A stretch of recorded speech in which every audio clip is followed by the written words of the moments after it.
there's something I want us to look at so that we can flow. The problems are not difficult, but we need to understand one technique. And this technique is actually from perturbation theory. I don't know whether people know about perturbation.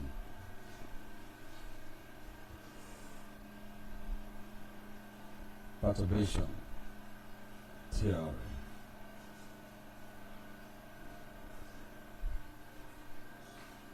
Now, perturbation analysis is actually a semi-analytical solution. Can also lead you to approximations. We normally use them for approximate solutions.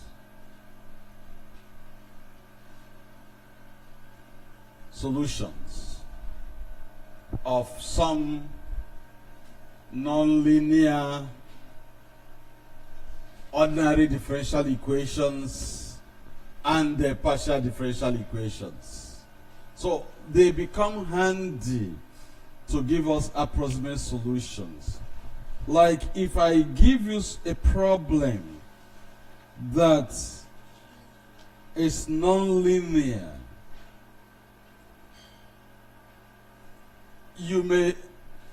two methods for you to do that is you can look for approximate solution through perturbation theory, or you can solve them numerically, having known the parameters that are involved.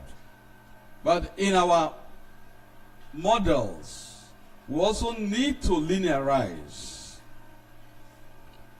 In our models that we are looking at, linearization is very, very important.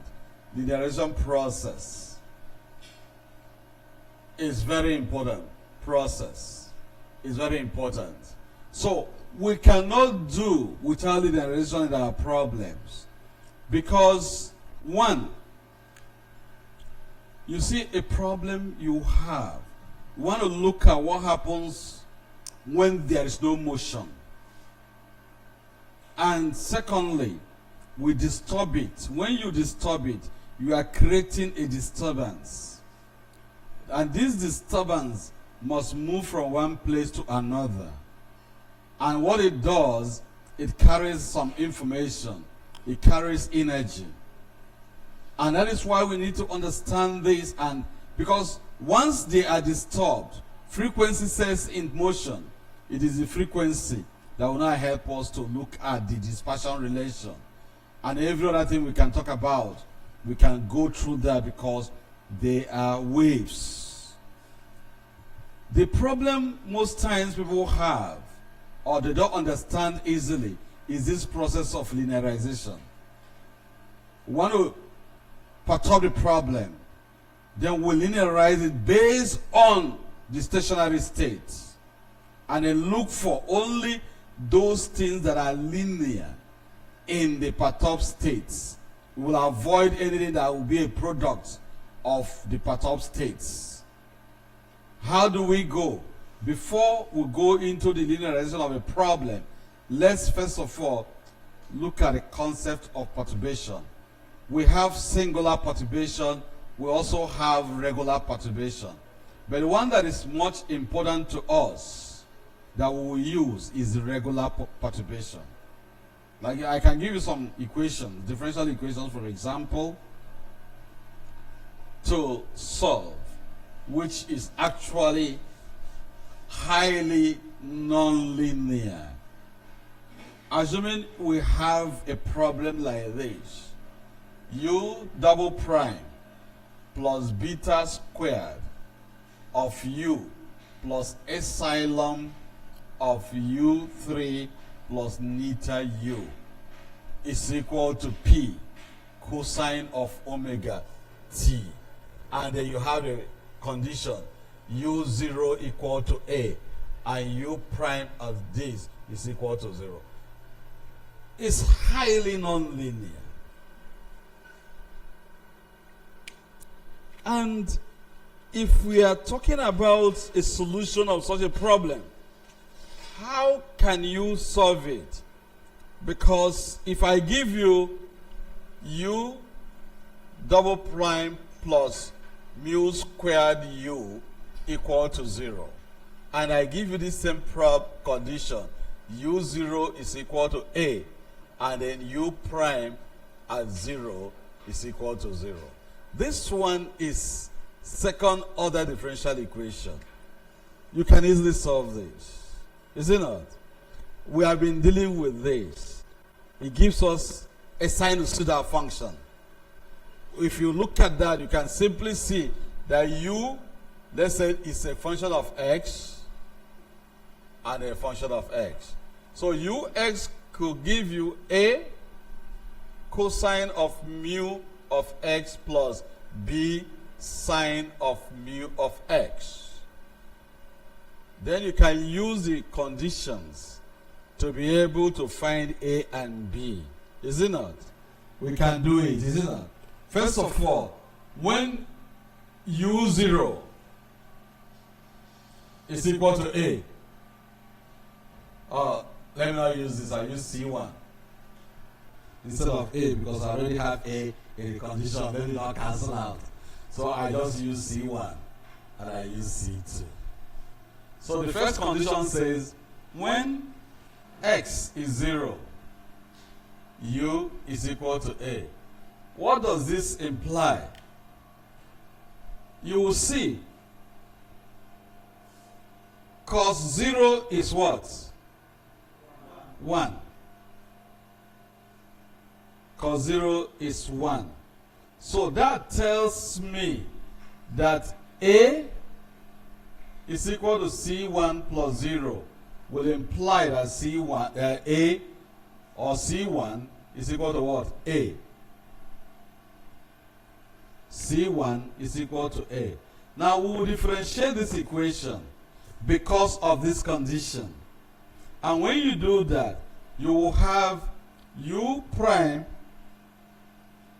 at x will give us minus mu c1 sine of mu x plus mu c2 of cosine of what? Mu x.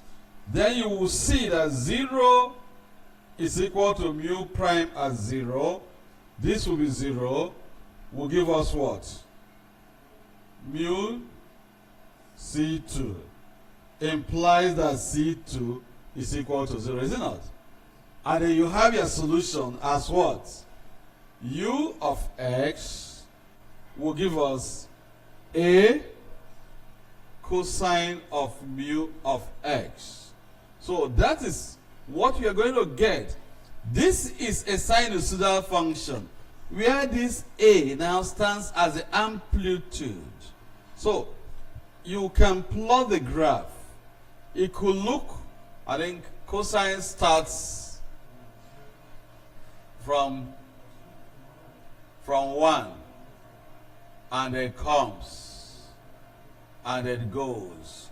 Where if you look at this,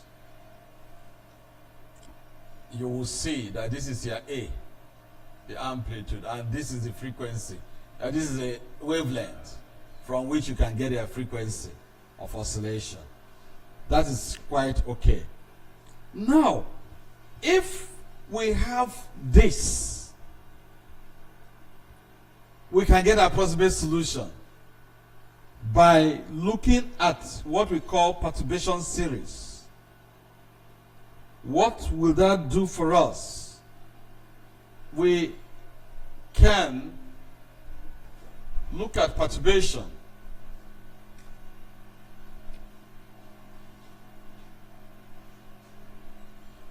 All we need to do is to look for a small number. In fact, that epsilon is far less than 1. Okay? It's usually far less than 1, very small. So the perturbation will allow you to write your U in series. It could be a Maclaurin series about 0. It could also be depending on what you are looking at, and the circle of radius where you will get it in terms of telomeres.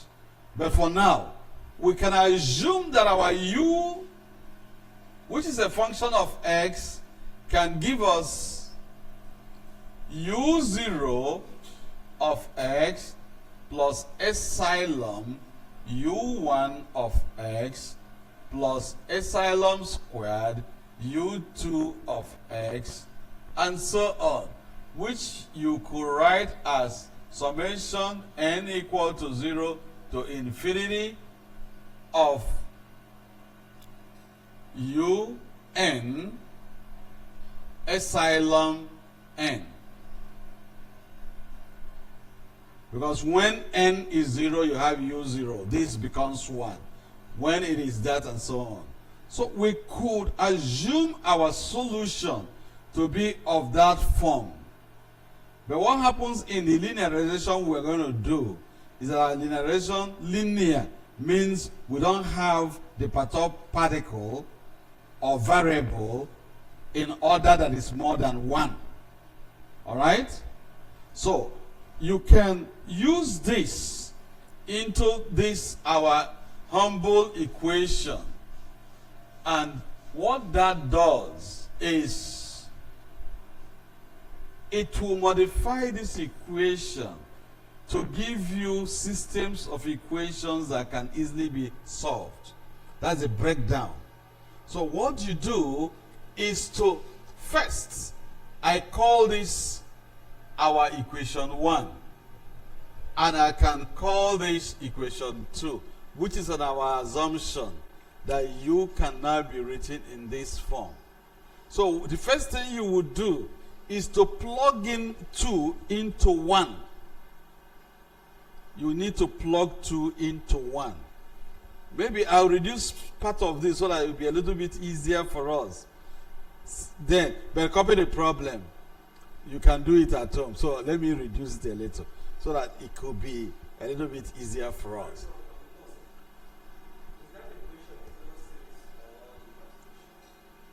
This is a perturbation. It's not, I said some problems could be that you can look at your perturbation and look at how it is going to come. But normally under regular perturbation, we will take this. There are other perturbation techniques. Even when you are looking at WKB. How many of us know WKB? We did it in quantum mechanics now. WKB is also perturbation. So it depends on the kind of scaling you want. Now, but for this, this is what you need for these particular problems. We are not going more. Okay. Now, I may decide to reduce the power so that it will be easier for us. I could stop at here. For this problem, let me remove this. So that here will just be epsilon neta u. Is it non-linear? I'll make it square. Okay, I'll just take it square. Instead of, since we want to, it's also linear. It's a non-linear. So what you do, u prime will give us u0 prime plus epsilon u1 prime plus epsilon squared u2 prime, and so on. We have assumed that the solution is this. What do? You plug this and this into that equation. You will see your u double prime will give you u0 double prime plus epsilon u1 double prime plus epsilon squared u double prime 2, and so on. So what do we do now? In place of u double prime, I am going to put this. So that will give you u0 double prime plus epsilon u1 double prime plus epsilon squared u2 double prime, and so on. So I'll take this for the first time. Plus beta, in place of u0 plus epsilon u1 plus epsilon squared u1, u2 plus, and so on. Then when I come here, I'll have plus epsilon neta. In place of u, I will now have u0 plus epsilon u1 plus epsilon squared u2, and so on. And that will be equal to p cosine of omega t. Any problem?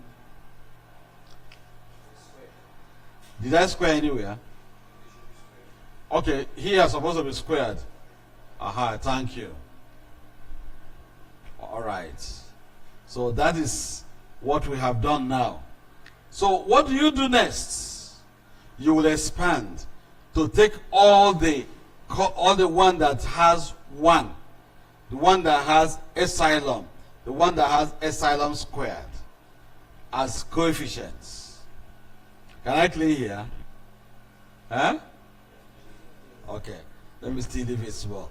So you're going to have u0 plus epsilon u1 plus epsilon squared u2 double prime plus, I will now have beta u plus beta epsilon u1 plus epsilon squared beta u2, and so on.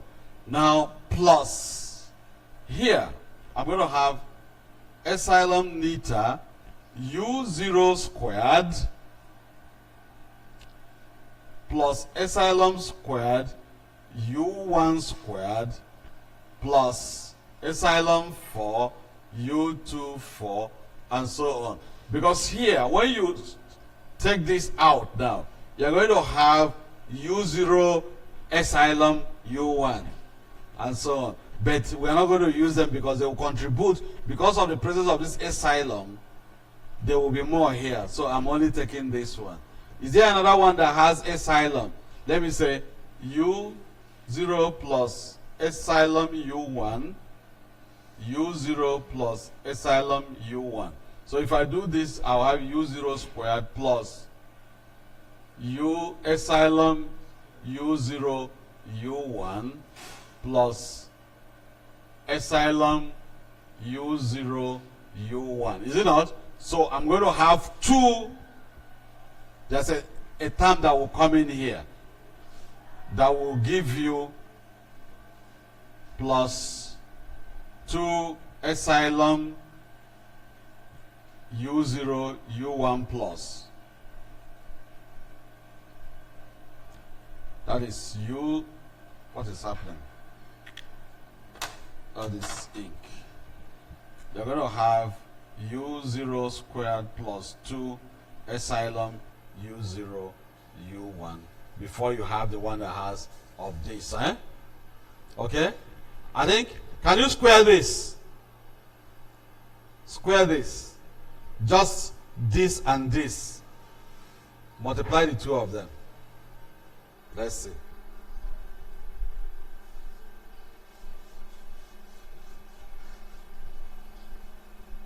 You have u0 plus epsilon u1. u0 plus epsilon u1. That will give me u0 squared plus epsilon u0. Is it correct? u1 plus epsilon u0 u1. So that gives me 2. So that's okay. So now we have that in between. So let us put them together in their coefficients. You're going to have u0 double prime plus, I am picking this one that has no epsilon. I will pick this one that does not have epsilon. So I'll have beta U0. There's epsilon here. When I multiply this, there's epsilon, so I will ignore it. So that will give me, if I want to make the problem a little bit easy, okay, that's b squared, beta squared. So why did we leave it? Beta squared, beta squared, beta squared. So you have your beta squared. We'll give you p cos omega t. So that is the first equation that will come. And we'll call this equation of order 1 because it doesn't have epsilon. Now we'll pick the next one. We'll pick is the one that has epsilon. We'll call that one order epsilon. So we'll pick the ones that has epsilon. One, you're going to pick this has epsilon. This has epsilon. Here, this one has epsilon. Okay? So that will give us U1 double prime plus, we have b squared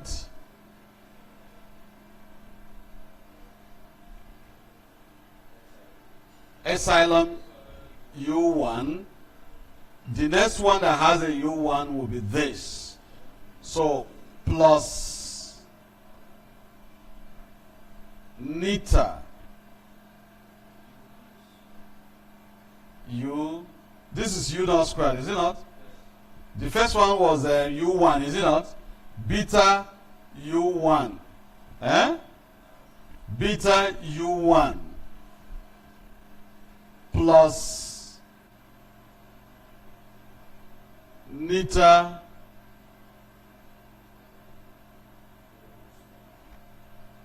U0 squared plus 2 U0 U1 will give us 0. Am I correct? Okay. So we'll have that. This is order epsilon. Now, because epsilon is small, if your solution, epsilon square will be very small. So we might decide to solve these two as an approximate solution to that problem. Here it's easy for you to solve, is it not? This is second order non-homogeneous. So you will need homogeneous solution and particular solution. Is it not? Is it not? No, if you don't understand, let's go, because it's fundamental. At least we solved this one yesterday. Is it not? U0 will give you complementary solution of U0C plus particular solution, we'll say U0 of particular solution. And then how do you do this? First, you will solve U double prime plus this equal to 0. Then you will now, since this contains cos, the particular integral will be a function of, say, C1 cosine of that plus C2 sine of that. You put that and then pull out each one. Then you'll be able to solve the problem. And this is second order equation. You wouldn't do, in my university, is maths 231. The first course you do in differential equation. 200 level, yes. We used it yesterday, but even we are sleeping. And I gave it to you to read at home. We are busy with your phone. In fact, it's just that I didn't come. There's a way we normally synchronize our students' phones, so that anytime they are using it outside the work, it will show. They do it at ICTP. They do it at ICTP. Can you solve the problem? You see, that's the problem. Because we cannot solve it. There are things we cannot move on to. Is it not?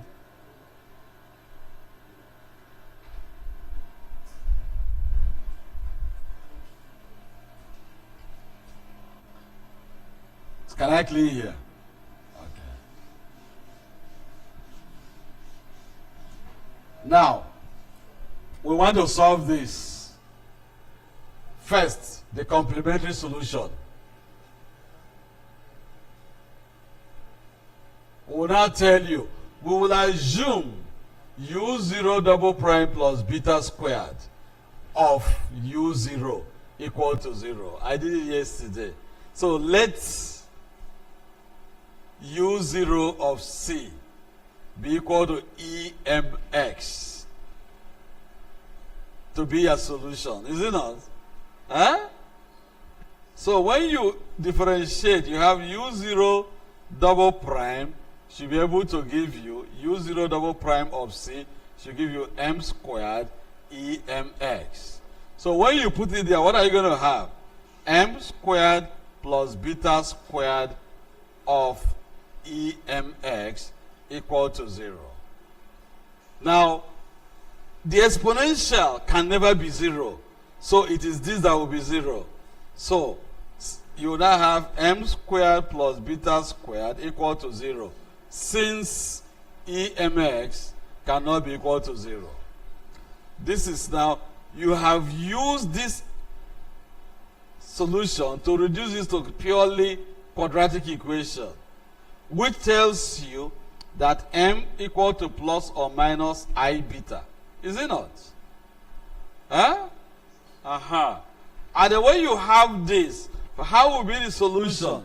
That tells you now that u0 of x will be equal to c1 e I beta x plus c2 e minus I beta x. If you use Euler's theory, Euler's formula, that can give us, I think I have a here. I could have this as capital C of cosine of beta x plus capital C2 of sine of bx. This is how we got the solution we used yesterday.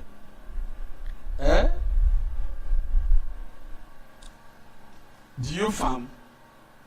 Do you farm? In your place, your father farms in your village. Who farms in your village? Your people. All of you from Niger, do you farm? You are from Nigeria, do you farm? I'm talking about you. What of your father? Your siblings? Nobody from your family farms. The man from Niger, where is he? Do you farm? What do you farm? Rice, mainly rice. Because when I was in Meduguri, I happened to know the emir of Gombe. They gave me a cow, a female cow. So I'm also a farmer. So you don't farm. So you could have gone to bring, you are from Plateau.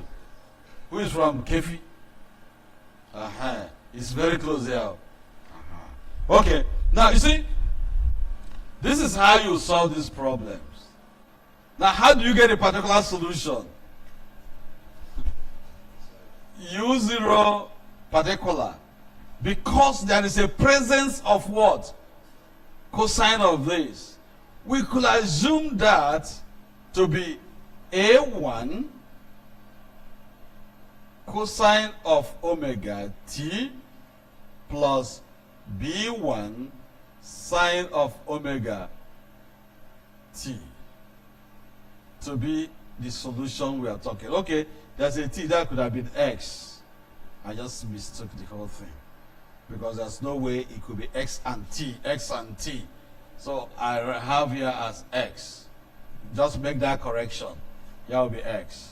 Now, Differentiate these 2 times. What do you get? You differentiate the first one. You will have minus A1 omega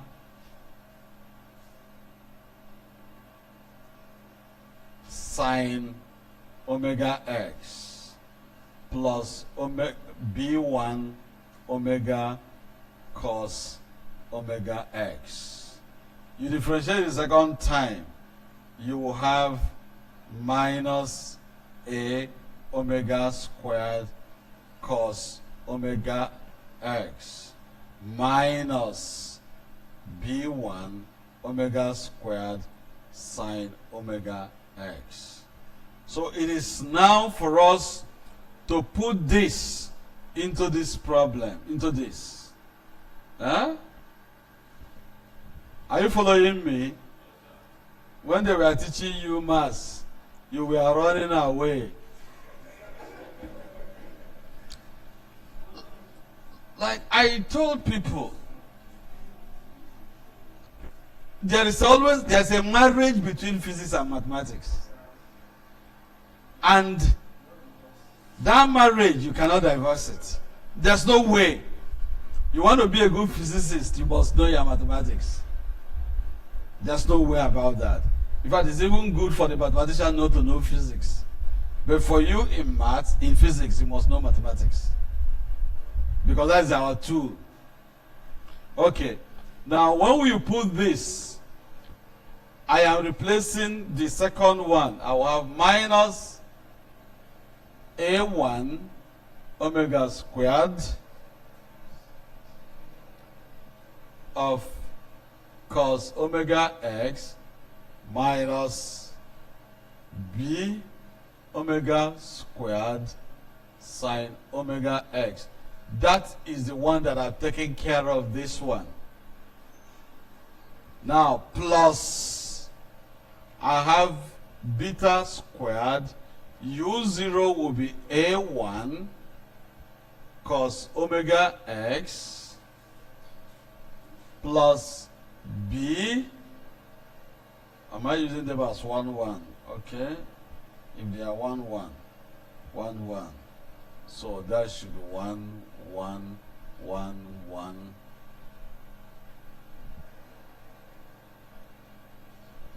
Sine omega x. And this will be equal to P cos omega x. So all we're going to do now is to equate coefficients. You can now see here we have cos, is it not? Eh? And here we have what? We have cos and we have cos. What that means is that we have minus A1 omega squared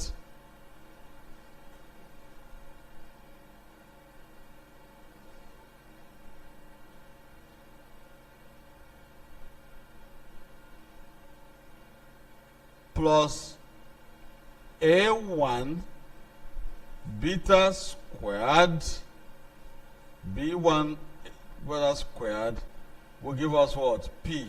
Is it not? What does that imply? You have A1 dash squared, will now give you beta squared minus omega squared equal to P. Implies that A1 equal to P over beta squared minus omega squared. So we now have this. The one that I have remaining will give you minus B1 omega squared plus beta squared B1 equal to 0. That tells me that beta squared minus omega squared of B1 will be equal to 0. And of course, B1 is 0. Is it not? So, B1 is equal to 0. So that you have your UP of 0 now will be P That should now give you P over beta squared minus D squared cos omega x. So this is our particular solution, and this is our complementary solution which I have claimed. So if you do that, you now see that U0 will give us, what did we get there? Where's our complementary solution? What is our U0? Huh? That's the first one. C1 cos beta, eh? C1 cos beta x plus C2 sin beta x plus this one we got now, eh? Is our solution. Can I clear here? Okay.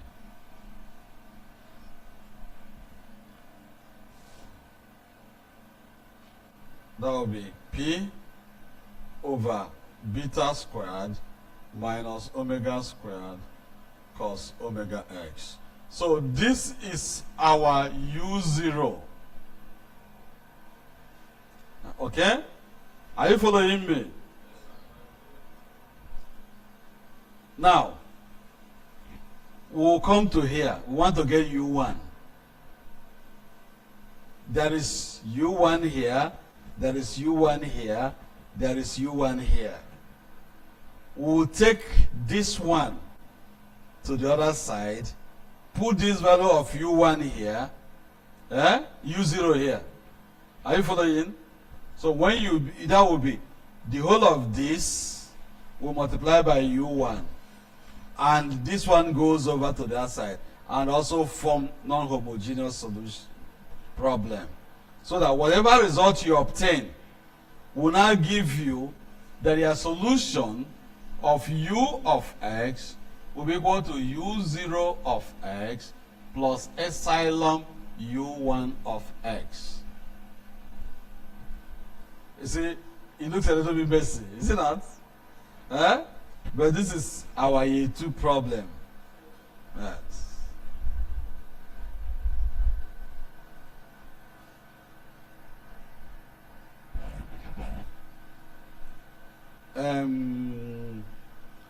Organizer, maybe before I go, remind me, I could give them a course, a textbook. I hope it's in my system.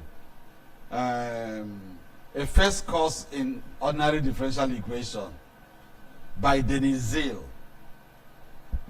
It's a very good book.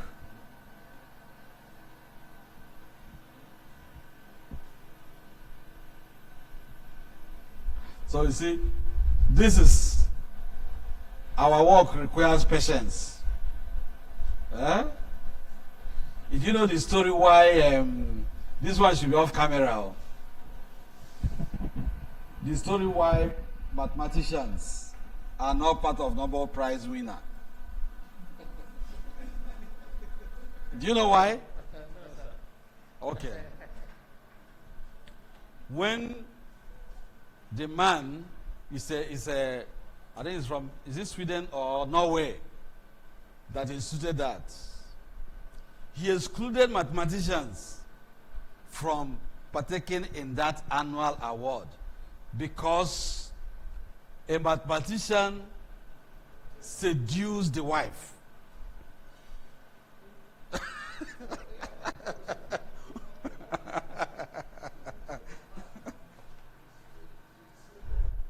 So that's why mathematicians don't partake in it.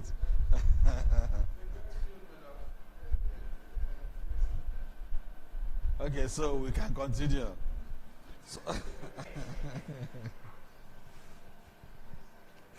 okay, so having done this, we now want to look at our problem, linearization, which is the second thing I want us to know before we can go on. Can I clean so you'll be able to tidy up the rest? You might not meet problem like this, but it's a good guide that you'll be able to use. Perturbation is important. You must be solving a problem. You got a place, you have a messy problem. You want to look for the first order problem solution. You quickly look for regular perturbation. That will simplify it. It's semi-analytical. It's very okay. It's an approximate solution because the higher order terms will become small. Just like you have 0.1, multiply it by 10. What do you have? 1. Then 0.01, that is 0.1 squared multiplied by 10. What do you get? 0.1 squared multiplied by 10. 0.1 squared is what? 0.01. Multiplied by 10. You see, the value now is small. Then, when you say 0.1 raised to the power of 3 multiplied by 10, it becomes smaller. So the first two should give you a good approximation. And then when we look at equilibrium, that's why we say in equilibrium, U naught, the stationary value is greater than the perturbed solution. Is it not? Because when you look at the energy, when you go to the energy principle, you know, everything we talk about life is about energy. The energy of the stationary state is more than the energy of the perturbed state. For example, now, if you are moving in a car, the car has a velocity. You have your weight. Will your weight be the same when you are not moving and then when the car is moving? Do that experiment. It's a physics experiment. When you are inside the car, you are lighter than when you are not inside the car. Is it not? He's just asking me how. Because the car is moving.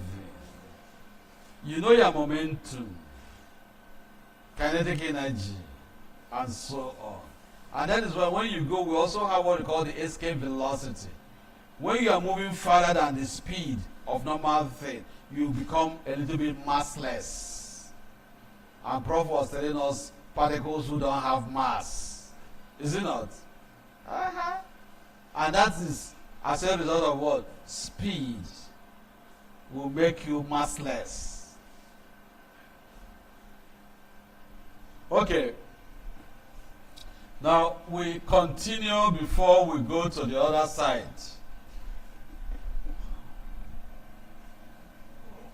Linearization.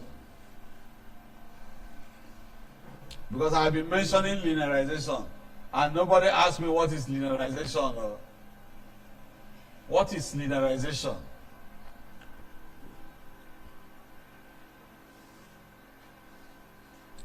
Now, linearization as a technique involves creating a linear approximation of a linear system that is valid in a small region around a steady or equilibrium state. I will write the definition, maybe you don't have it.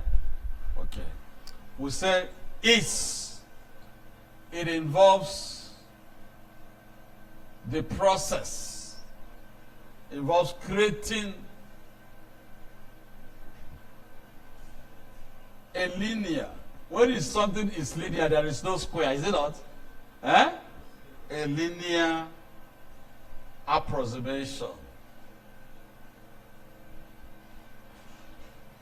of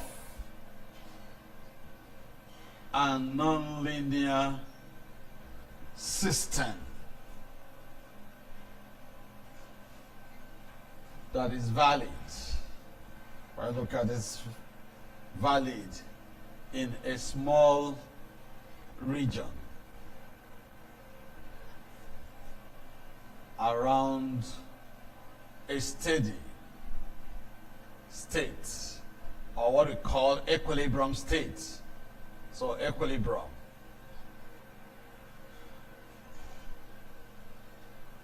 in which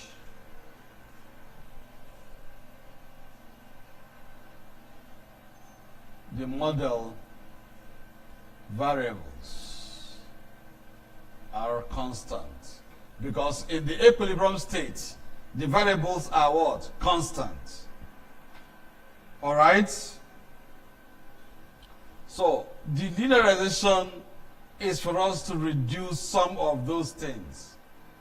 And in a good approximation, the product of perturbed states are neglected. Because why are we going to neglect the product of perturbed states? Already they are small. So their product becomes smaller. And with that, you have your approximation. So let's look at a system before we now begin to go back to our work. Let us say you have partial V1, V by partial T plus V of this times V. Let's just stay here. I'm not putting the equality, but this is what we buttress what we want to do. We want to linearize this equation over some. Well, it might not be different, okay? We want to linearize it over a particular stationary state. Normally, let's say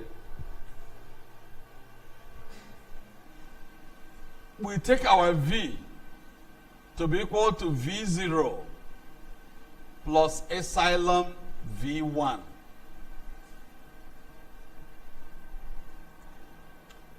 Because I want to bring the whole thing to bear so that you understand. Now, we want to put this into this. Remember, they said equilibrium state variables are what? Constant. So, V0 is a constant. So that when we differentiate it, it will give us what? 0. But let's go on and you see. Now you will see, partial, we will now have V0 plus epsilon V1 of partial T plus V0 plus epsilon V1. I have taken this dot of this. I will now put my V will now be V0 plus V epsilon V1. Any problem? Huh? Yes. Where? Of what?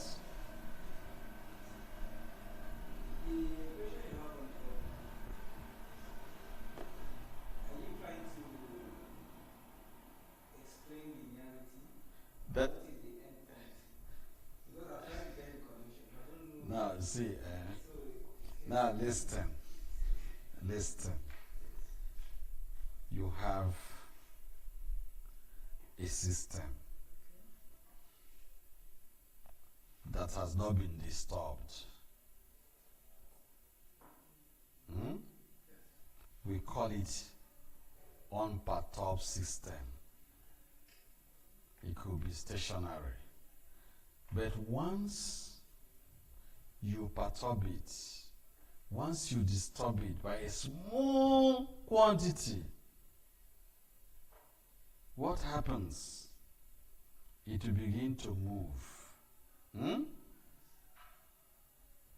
And that system that we are talking about, we are saying that here V0 or V1 is less than what? V0. Which means the perturbed state is smaller than this, or the stationary state is higher than this. Eh? We want to inject this to know exactly what will happen with that perturbed state. Eh? We want to see what will happen when we disturb the state. What kind of energy can it carry? What kind of information can it carry? You now see that if we will do what we call linearization, we want to make that perturbed state to be linear in the sense that any product will be very small, and we will do what? Neglect it and only have a single. You know, at times we also do this linearization by using a models that are first order equation of a straight line. It's a good approximation of a linear model, because there you don't have the variable whose power is more than 1. Okay? So you see, when we write this, now I want to write everything out so that you know the ones that will vanish. Eh? Now you have partial V0 by partial T.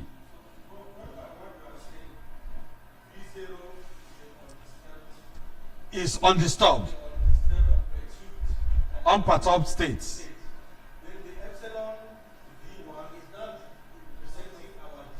Which is very small. So that is what he's saying. And when you now have the other epsilon V1 multiplied by another Epsilon V, it will be small. which will be far smaller than the epsilon V1. It's just like Because of our linearization, we will not restrict ourselves to just epsilon V1. V1. We will not go beyond epsilon V1. All right? Okay. Now you see it. So you're going to have epsilon partial V1 by partial T plus here will be this times this. So I'm going to have V0 of this multiplied by V0.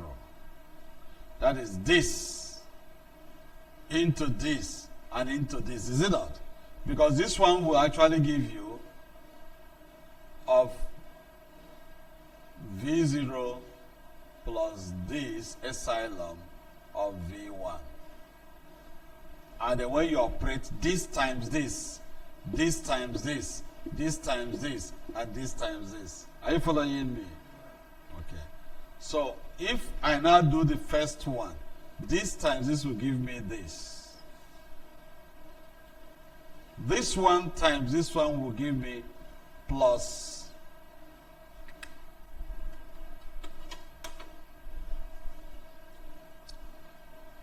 epsilon V0 of this plus this one times this one will give me epsilon V1 of V0 of this of V0 plus epsilon squared of V1 into this of V1. That is what you will get. All right? Are you following me? Okay. Now, you will see that V naught is constant. And then in our problem, we normally take it as what? 0. Okay? So if we take it as 0, so this will vanish.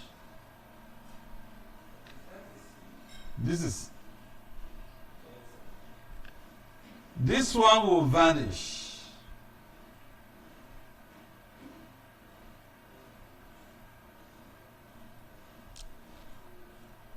This involves a product of perturbed quantity. It will vanish.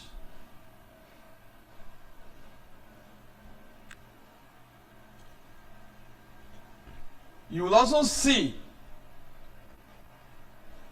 that this one will vanish. It's a constant. This introduces partial derivative. This one will do what? Will also do what? Vanish. All right. Let me leave this one first. Eh?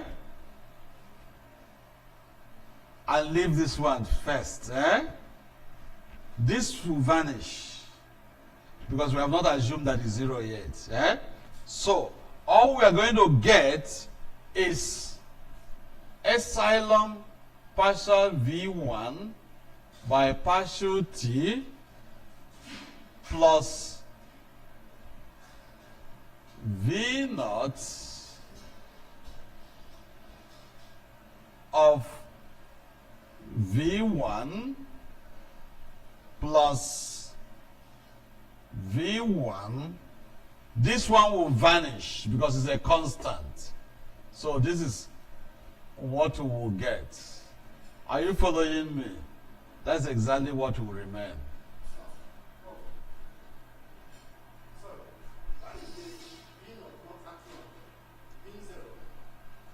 Which one? Because if V naught is acting on then everything will vanish. Come now, come and show me. So I mean, if V naught is constant, which is 0. Yes. And that's why this guy. This guy vanishes. This guy vanishes. We have this one. This one vanishes. So why is it not acting on this and this? No, this is V naught. This is V naught. Yes. Which one is not acting on it? It didn't vanish, but this is 0. No. I say, well, let us assume that it's not 0. It's a constant. Okay, here we assume they are 0. No, they are constants. Because when we differentiate a constant, it will vanish. You differentiate it here, it vanishes. It stays here. Because there are some flues that V0 will just be U0. But for now, I say let us, so that you'll understand something. Then when we go to our problem, we'll now take it to be what? 0. It's not 0. So that you will appreciate what we have done. Now, you will see that this has reduced. The perturbed quantities don't have products. Eh? The perturbed quantities, like V1, does not have what? A product. And that is what we call linearization process. Now, if you go on to take that V0 is equal to 0, okay? The whole of that will reduce to partial V1 by partial T. And that's exactly what you will get if that one is 0. So, we will now use it a little bit further to linearize our main equation. Instead of stopping here, I will equate it to something, and take our V0 equal to 0, so that you now appreciate how we did it yesterday. Are you following me? Inyoga? Okay. Anywhere I don't follow, let me know, because I will not go back again.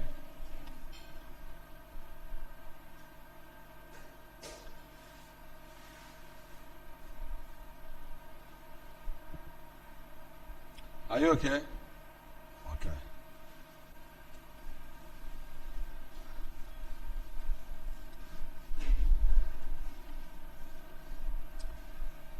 Do we take the momentum or do we take the continuity equation?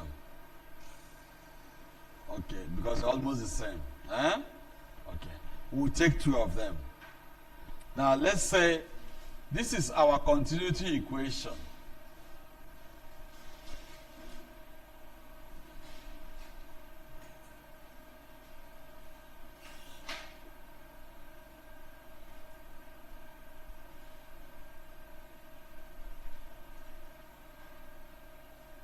Is it not?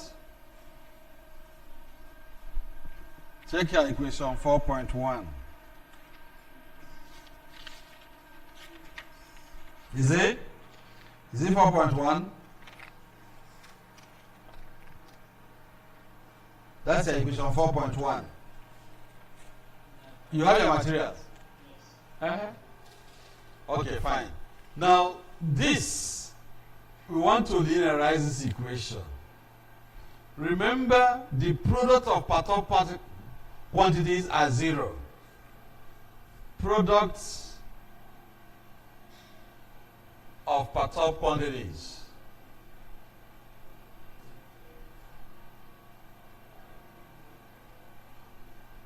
are what? 0. Now, here there are two quantities here. The density and the velocity. Are you following? Okay. Now, under linearization, what do we do? You will assume that your rho will be equal to rho 0 plus rho 1. I decided to leave epsilon so that you will understand it, even if I put it, because I'm going to take order 0, order 1, and order epsilon. Okay. Now, your velocity will be equal to V0, which is actually 0, plus V1. These ones that have subscript 0 are what we call stationary or background states. And V1, the one that has 1, is actually what? Perturbed states. We will now inject this into this. You will see. And remember we said that our stationary states are constant, which means any derivative with respect to whatever variable will vanish. So let's do it gently. You now have partial of rho 0 plus this all over this plus this. You will now have rho 0 plus rho 1 multiplied by what? V1. Because this is 0, it makes it easier for us. So, we will now have partial rho 0 by partial t plus partial rho 1 by partial t plus, you know, the divergence of two values. How will it give us? What is divergence? In other words, you have this into rho 0 V1. Huh? Are you following me? Plus rho 1 V1 will give us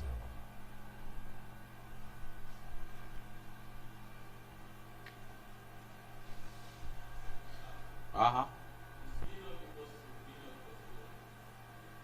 Which one? V equal to V naught plus V1, but it's equal to 0. So that's why it's not coming.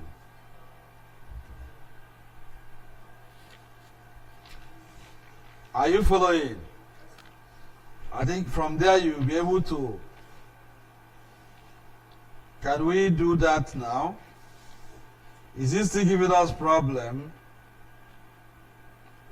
Huh? Is this still giving us problem?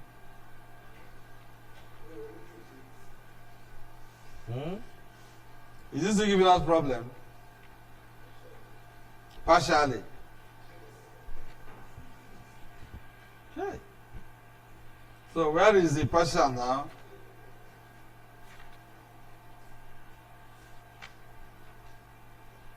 Our coordinator. Is this still giving us problem? Because what I just did was just to put them. Eh? Is it?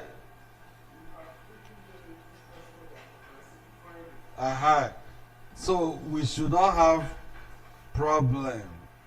But this one now is telling me partially. We are not dealing with partially ionized gas, rather fully ionized. Eh? My friend, you see that the way the problem is will tell us that we are not going back. Okay? You know the partial derivative of a sum is a sum of. Are you okay with this? Yes. Here, you can see this is multiplying this. Is it not? Is it not? This represents this one. Eh? And your V is now replaced with what? V1. So when you multiply, what do you have? Row 0 V1 plus row 1 V1. Is it not? It shouldn't create problem for us. So now, row 0 is a constant, so it will vanish. And here, row 1 is a part-up quantity. This one, they are all part-up quantities, is it not?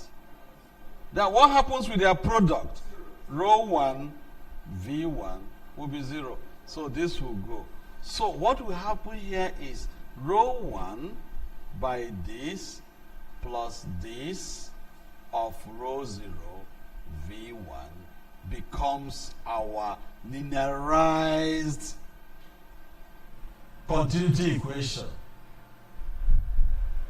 We have removed all those small things. I believe let's go on because tomorrow is when I will start a new topic. Let's take it because after now I will give you small things to do. Ms. Zindo, you weren't here when we were doing perturbation. You could have come to help us. She says Pato because all her work is based on perturbation.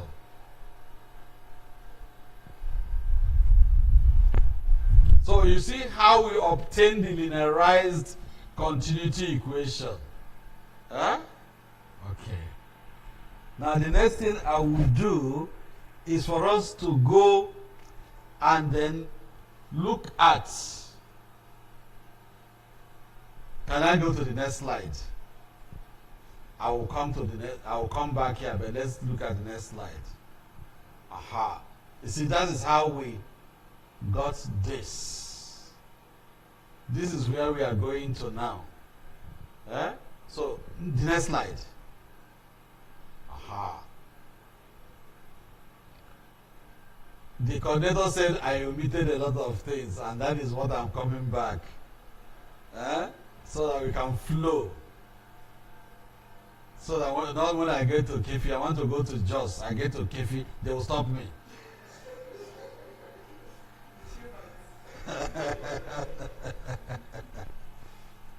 Okay, so can I clean here? Ah.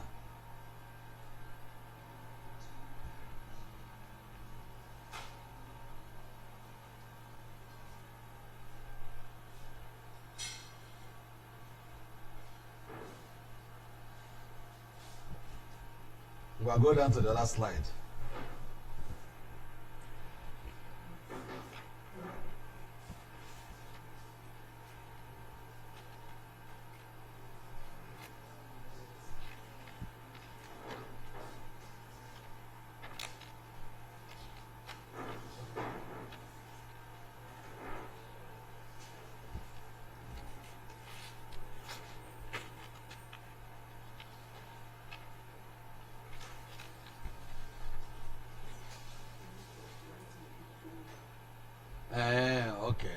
myself. Can I clean now?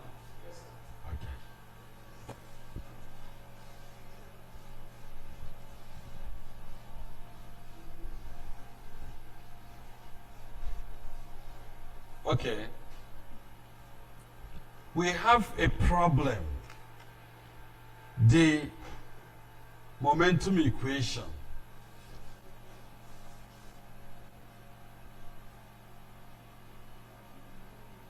tells us that we have rho into partial v by partial t plus v by this of v is equal to minus grad p plus 1 over mu j cross b. Let me ignore g first. And we defined, okay, j cross b, where we defined our j to be equal to 1 over mu 0 call of b. Okay. Now that is the momentum under the ideal MHD. And we want to look at the way we will do the linearization. And you know how we obtain the equilibrium for this case, is it not? Huh? You know how we obtain the equilibrium? Huh? The equilibrium is there. What does that tell us? First, we want to get the equilibrium. At equilibrium, what happens? There is V0 will be what? 0. Is it not? That tells us there is no motion. And then if there is no motion, you will also see that partial by partial t will also be what? 0. That is what happens at equilibrium. Stationary state means it's not moving. So there will be velocity. All right. And that tells me that your rho is equal to rho 0. It's a constant. And your p is also equal to p0. They are all what? Constants at equilibrium. So what do we do here? We want to obtain the equilibrium condition for this our momentum equation. Now, it's quite easy because we will be talking in terms of 0. We are not involving the perturbed state because at that time there's no perturbation. That tells you that this and this will vanish because of this condition. They will do what? They will vanish. What will be left will be what? 0 will be equal to minus grad of P0 plus J0 called B0. Or you can simply say that this gradient of this must be equal to J0 will now give me 1 over mu 0. That will give me call of B0. Call of B0. That is what will be left. And that is exactly what you see there in the equation. Where is that your pointer? Is it working today?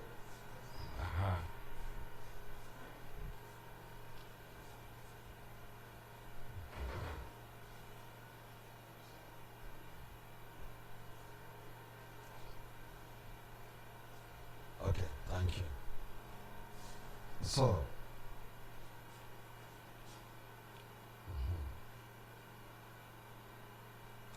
you see, that is how we obtain this equation. That is what will remain as equilibrium. Now, if yesterday I was showing you how to use this vector, isn't it? If you expand this, you will see that you're going to have this on P0 plus B naught squared over 2 mu 0 will give us 1 over mu 0 into, you're going to have B0 of this of B0. And we call this one the total pressure. You can see that's exactly the total pressure, which constitutes the gas pressure P0 and the magnetic pressure. Okay? The last term on this equation is a tension. It has the power of restoring. But because of this condition that we have, what it does in most cases is that we will not be using it because most times they are parallel and it vanishes. It will vanish. And if it does, you will see this will now be the resultant. And once you integrate it, you will see that the total pressure will be a constant. Now, that is exactly what this is. Now we'll go to do our what? Linearization, which is the thing that brought us back. Not this one, eh? Okay? So this, we have done the equilibrium. So let us do the linearization and then see how it will look like. We have talked about equilibrium. So let me go back and then see how the linearized equations will look like. So this one is just a normal thing to be done. This is where we need to do our linearization. All we'll do, I will also take the momentum, which is a little bit more complicated because it involves velocity. So if I take the equation, remember we have partial V. I have by rho by partial T plus V of this will give me minus this of P plus 1 over mu. I will have curl of B. Curl of B. That is exactly what, if I go back one step, you will see this equation. Are you seeing it? Huh? Okay. We want to do the linearization right away. If we go by the way we want to do it,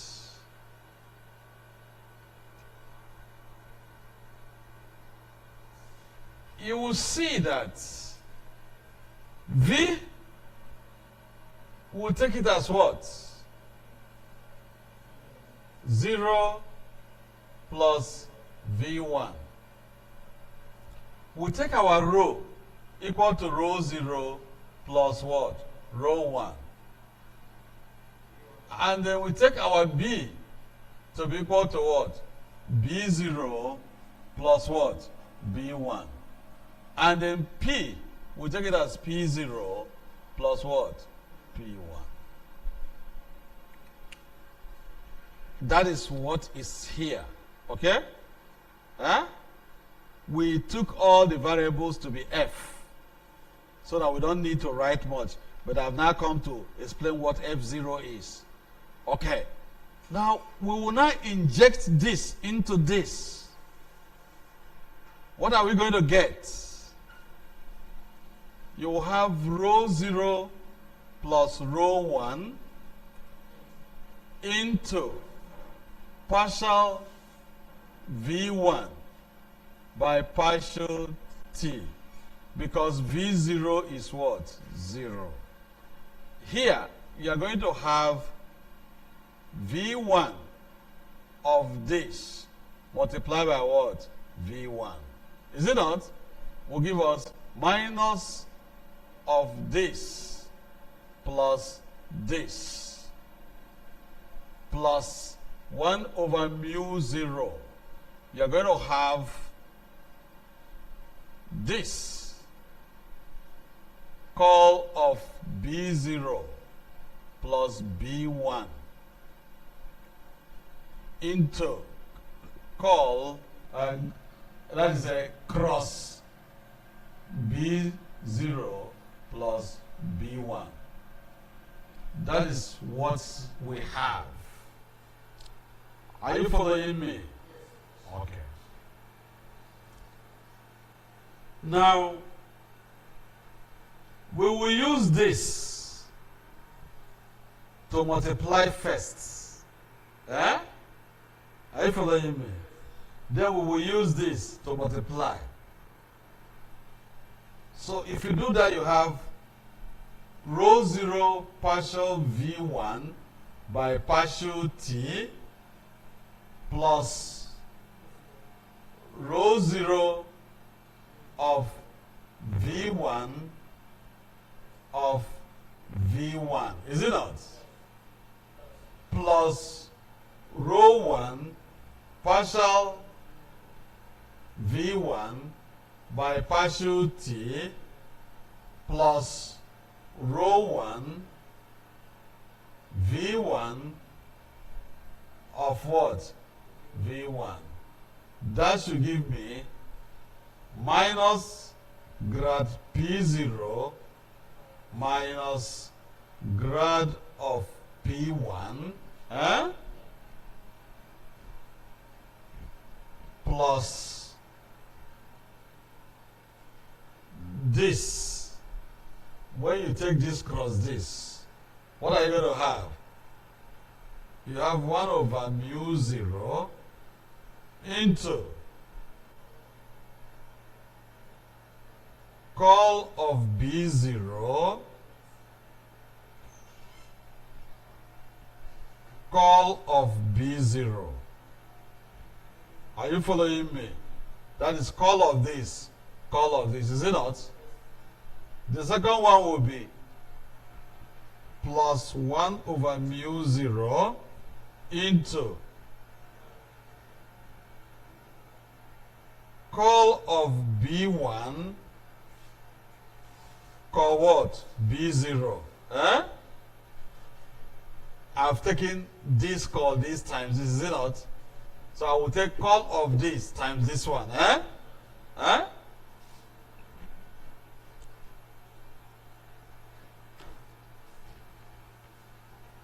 So the last one I will get plus, I will leave that because here, call of B1, call B1 involves the product of what? Of per top quantity. Is it not? So, okay, 1 over mu 0, 1 over mu 0 into call of B1, call of B1. There's one that we have not taken. Call of B1, call B0. Okay. So you should be able to have that one. 1 over mu 0. We have call of B1, call B0.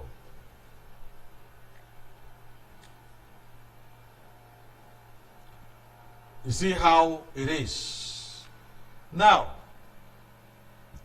here, there is a product of perturbed quantity. It will vanish.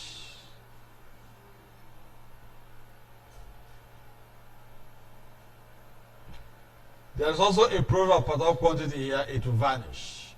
There's a product of perturbed quantity here. It will also do what? Vanish. So what will remain here will be what? Rho 0 partial V1 by partial T will give us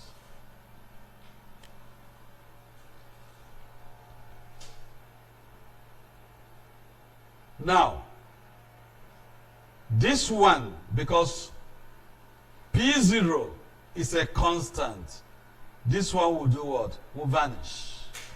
So you have grad minus grad of P1.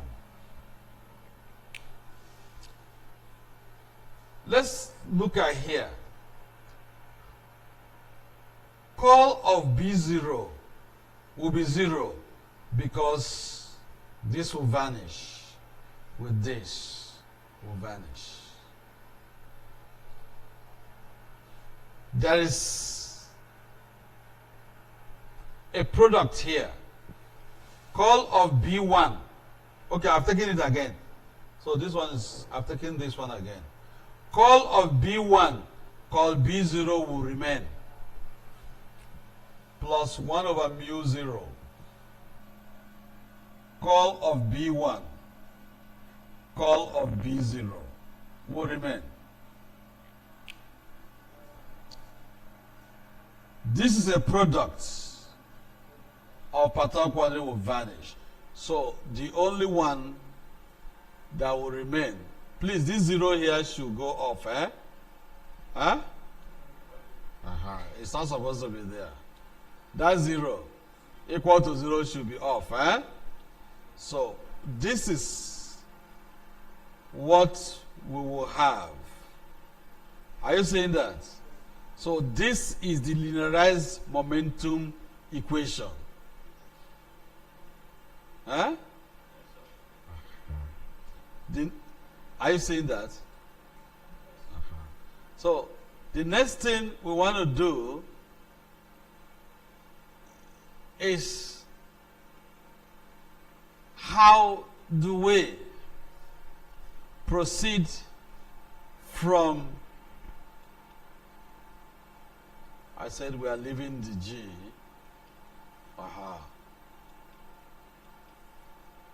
Oh, how do I go? Okay.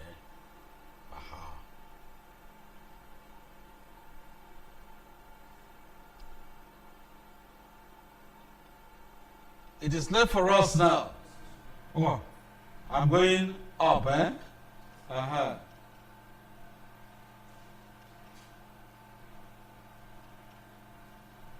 Fine. We are here.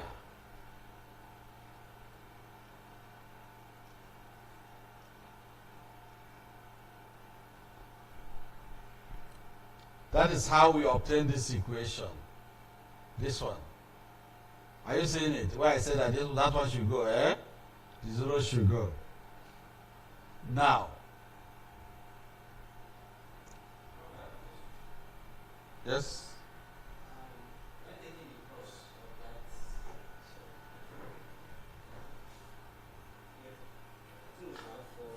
Yeah, because the other one involves product of perturbed quantities.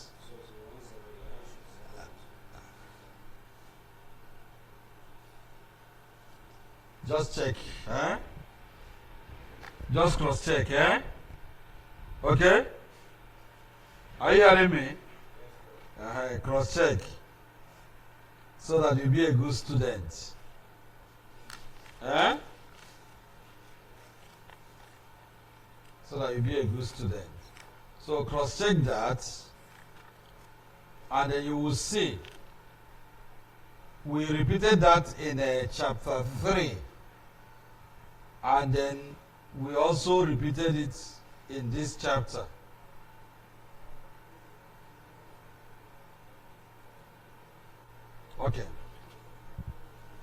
Now, we want to treat these quantities. Having gotten the perturbed equation, you will see here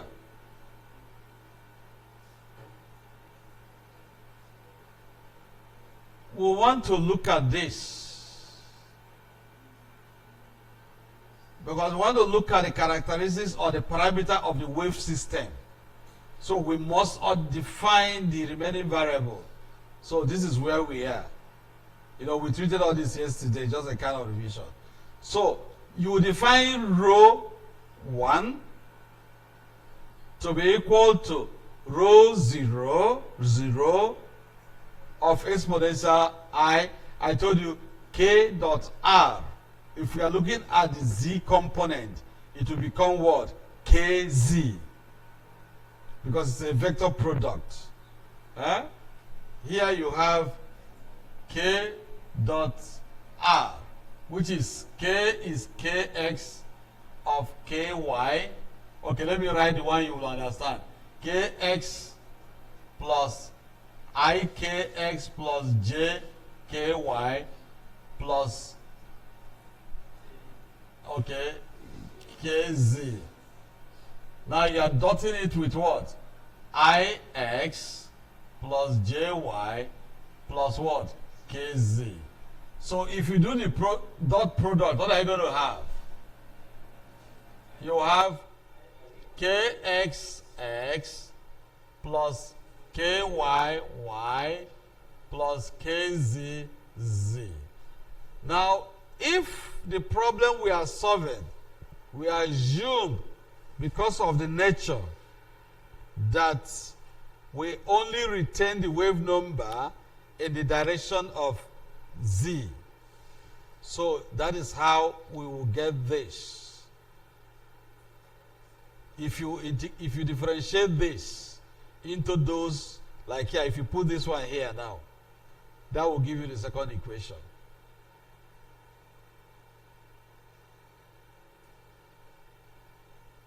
That will give you that. You can also work in Cartesian coordinates. That now all these places you are now seeing k cross b, 1 cross b, 0. But yesterday we did something that a cross b cross c is equal to what? It will just give you 2 terms. Have you forgotten?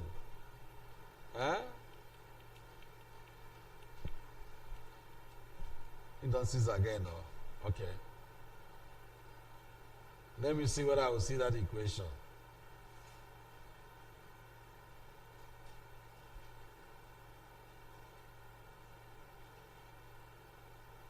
Am I going up? I'm going down. No, there's something I'm looking for.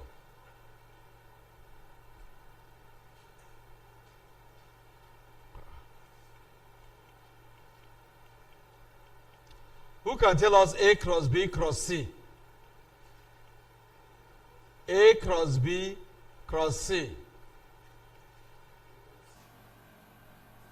We used it yesterday.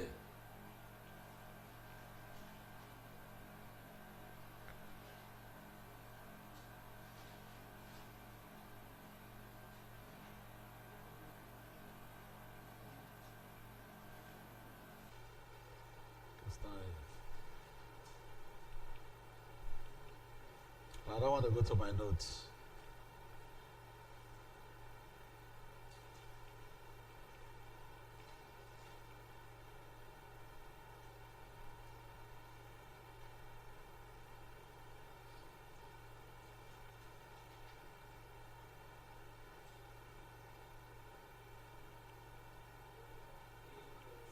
A cross B cross C is what? Because we will need it here. We will need it in one of the equations as we have. Okay. Now, look at this.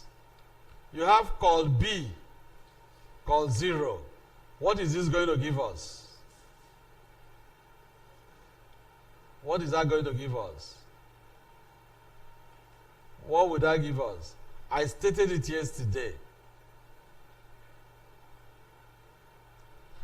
Look at what we are looking for. A cross B cross C will give you A dot C dot B, A, B, C. You see it? Huh? Are you seeing it? We will use this identity in 429. This is our 429. You see? This involves that. So you're going to use it there. Are you saying that? So that will be able to give us this problem as expanded in order for you to get a B1 value, which you can now substitute into the other one. Because all the stages are spelled out. You see, 429, you use this. You will get that B1 will give you this. And then from 430, which is previous, you will see that this is this. And then you now put all of them in the momentum equation and start using your vector skill. So you should go back to learn your vector skill. And there's no two-way about it. For you to do this, you must understand your vector skills. And that is how, when we use this, we are able to get this eigenvalue problem, AV1 equal to 0, which we said that the solvability of that problem depends on the determinant of that A. If the determinant is A, is 0, we can solve it. If it is not 0, then we cannot solve it. But in this case, we assume that it's what? 0. It is because it is 0, we do this. For us to find the determinant of this and equate it to 0. I think you know how to find determinant. Huh? Alright. So if you find the determinant of A and equate it to 0, you will get this equation. This is a sixth order algebraic equation in omega, which is broken into two. The first paragraph, the first bracket is the one that contains this, and this is biquatic. All right? So if you take this one that is biquatic, you will get what we call the magnetoacoustic. But this first one is simple. That is omega squared equal to this. Just take the square root, you have plus or minus. But what happens in the Alphian wave? We only take the positive value. That's why you have this. With this, it's easy for you to find the first velocity.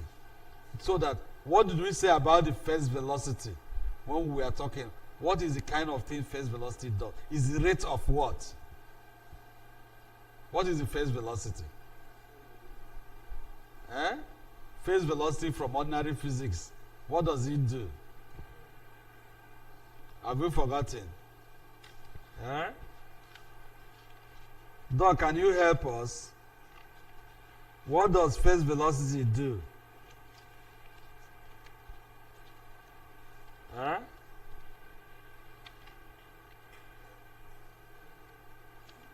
What does phase velocity?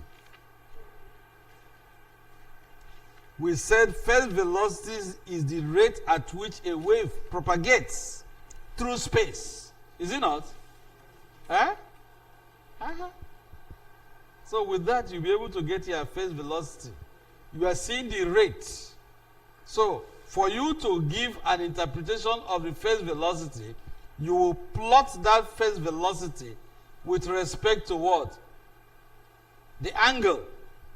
I showed you the graph yesterday.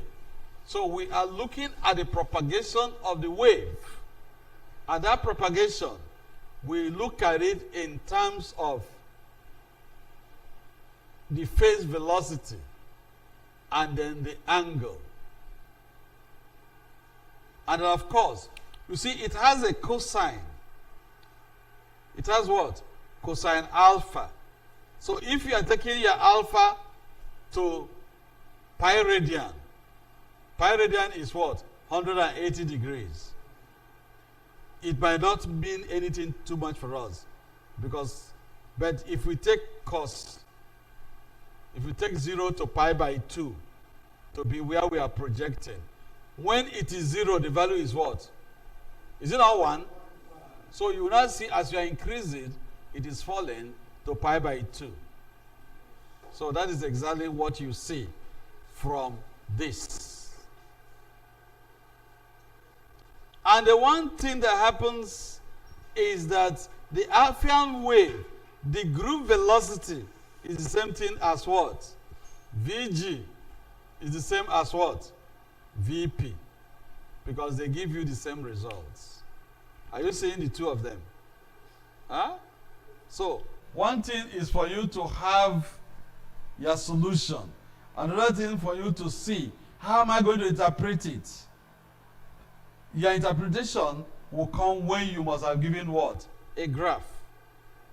It is a graph. Now we are seeing, this is how it propagates. You can see if I increase the angle to pi, it will come down. It will go up. So it now gives you a sinusoidal. Okay? You see? So that is the waveform.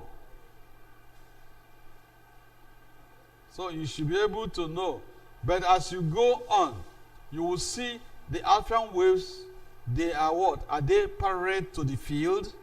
Are they perpendicular to the field? That will determine the propagation. Okay?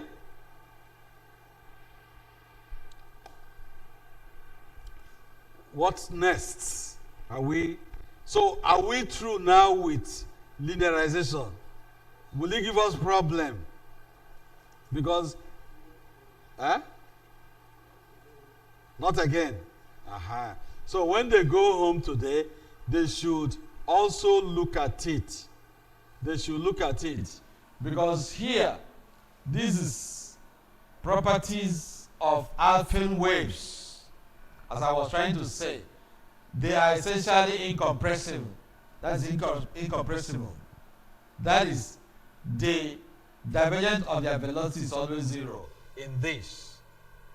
And they are perpendicular to the wave number.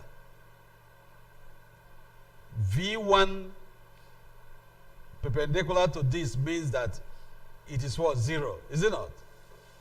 Okay.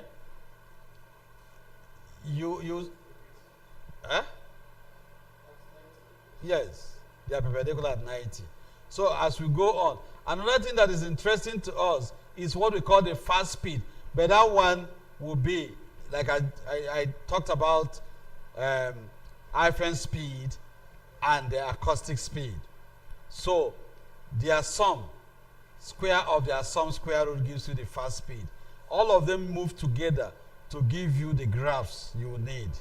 So when we move on to solve the other equation, this one, you see this one?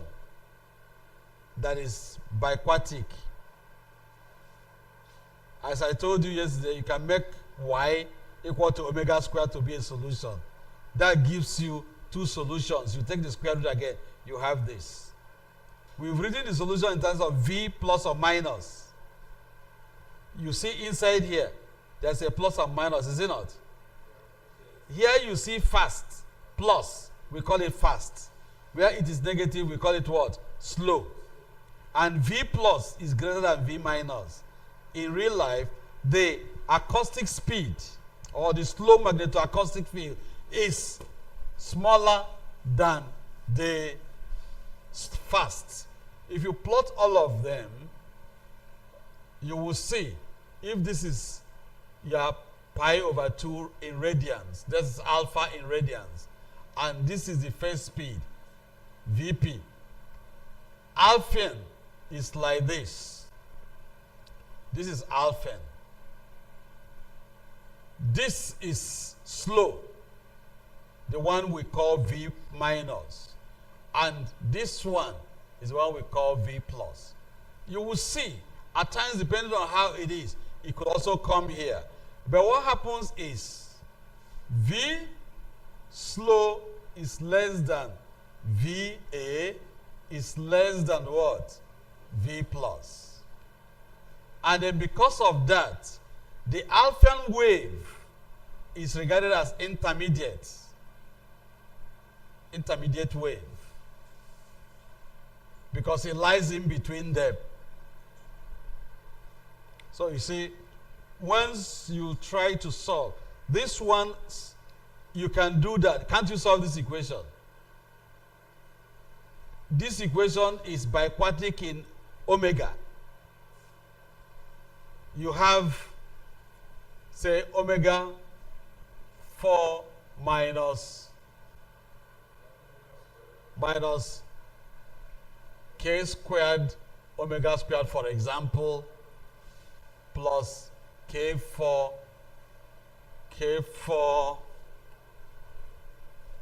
well, another b squared equal to 0.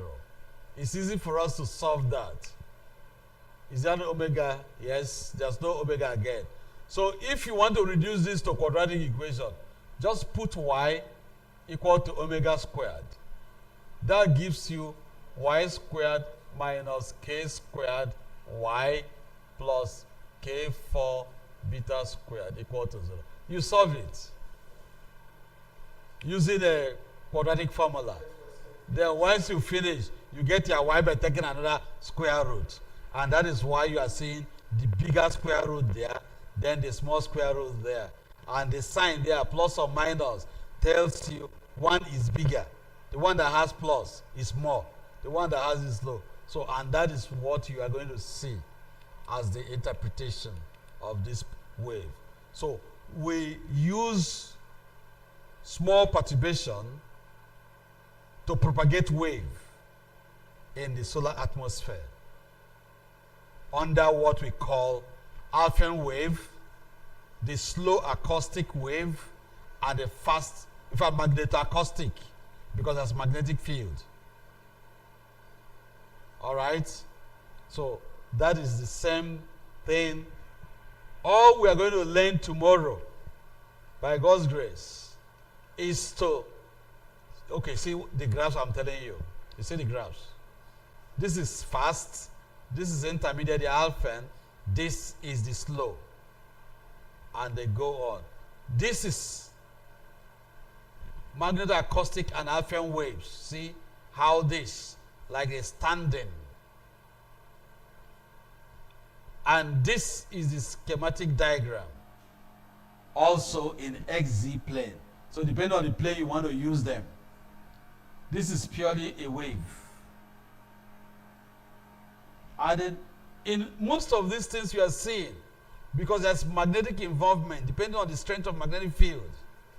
If you go to the magnetic strength mapping of the solar corona, it goes from 1G to 10G.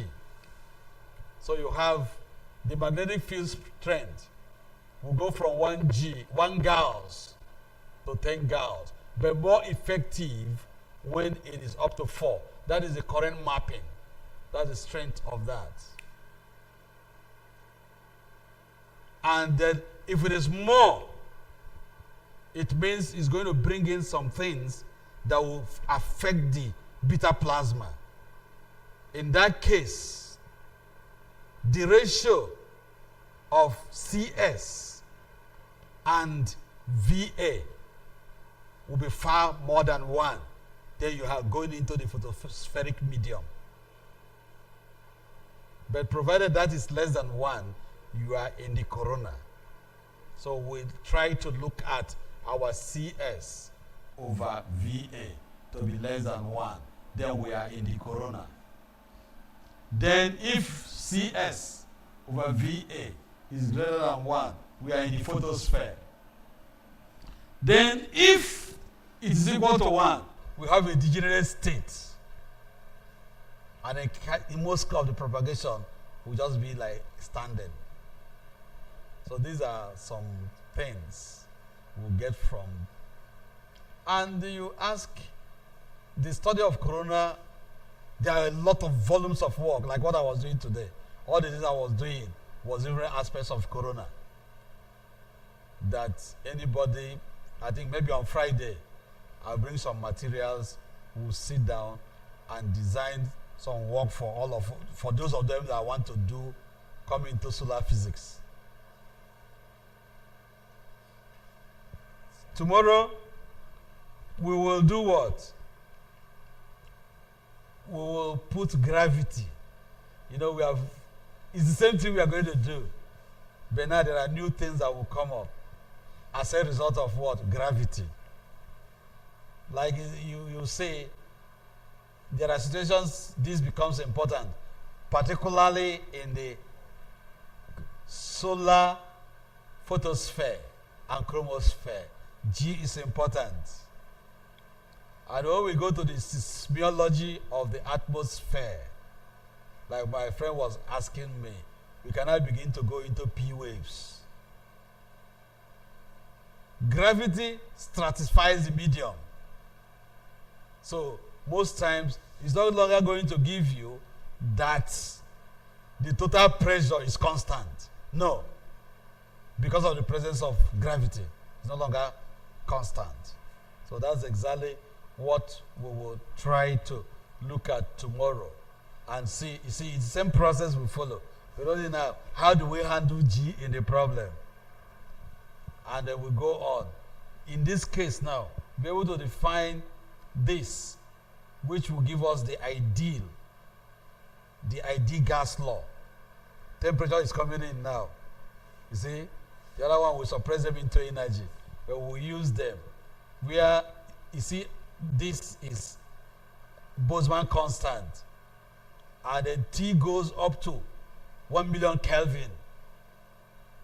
1 million Kelvin. And the same process, you see here now, we are not going to have that. You see, G has come in. Is it not? The same process. And they will introduce our length scale. Maybe by the time we do this, we'll be able to plot this. So let them see. Direct organizer, equation 516 and 517. We'll plot them tomorrow by taking some values, so that we'll now see that we are not just solving. We'll take concrete examples, data from solar. See their equilibrium. This one is another new thing that we'll learn. Cutoff frequency. What does it do? We'll get to know them tomorrow.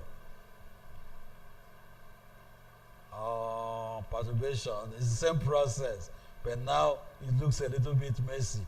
That we now get these equations. Goal. This is the project and the task I'm giving you people. We will solve this problem. You will solve it. The people who will work with us will do numerical analysis on this and will publish them as a paper. You see that? I think that's consequences. The way I go to this stratified medium, see? So once you understand this basic principle, the rest follows. At least you have one problem to solve. It's not something you will solve in a day. It's not something you will solve.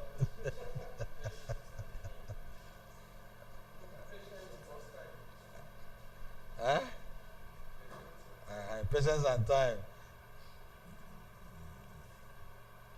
So these are, you see, the same thing we are looking. This is wave equation. This is also wave equation. In the sense that this one is 0, is it not?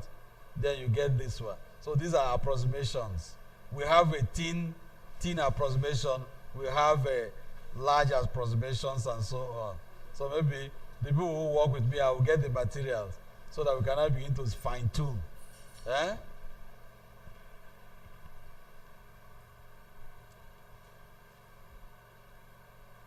Okay, I think we'll stop here today, sir. Tomorrow we have enough. We will have enough to do tomorrow.